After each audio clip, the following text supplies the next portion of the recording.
Je suis très fière que notre gouvernement ait déposé notre projet de charte. On revient sur cette charte des valeurs au Québec, un projet auquel s'oppose farouchement l'hôpital général juif de Montréal, qui le juge discriminatoire.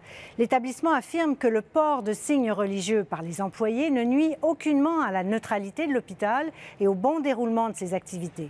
Azev Voldegorgis.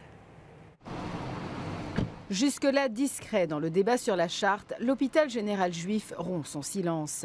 Dans un communiqué, il qualifie le projet de loi de boiteux et qu'il ne reflète pas l'esprit d'inclusion et de tolérance des Québécois. C'est qu'ici, kippa, voile, croix et autres signes religieux se côtoient au quotidien. Le kippa que je porte sur la tête est uniquement pour moi un signe que j'ai le bon Dieu devant moi. Ça m'aide à soigner mes patients. Ça m'aide à rester honnête. Dr Schondorf est spécialiste des troubles nerveux. Mon avis que l'hôpital général juif doit refuser, on doit dire clairement non merci, pas à nous.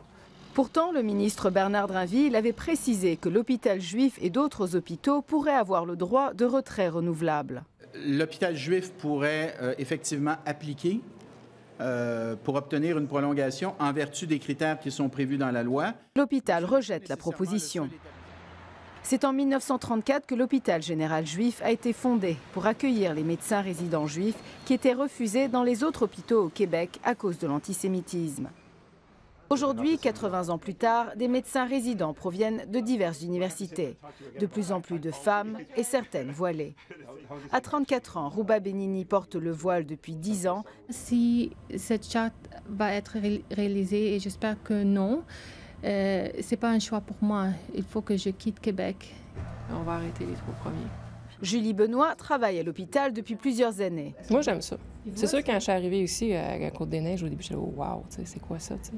Au début, ça surprend, tu sais. Mais tu te rends compte qu'ils sont comme toi puis moi.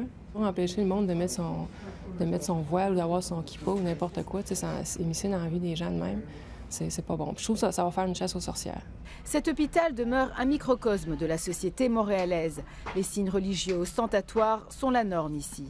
On parle d'habitude de 2 solitudes, mais quand un patient est devant nous, c'est une solitude uniquement. C'est juste un patient qui est malade, qui cherche de l'aide.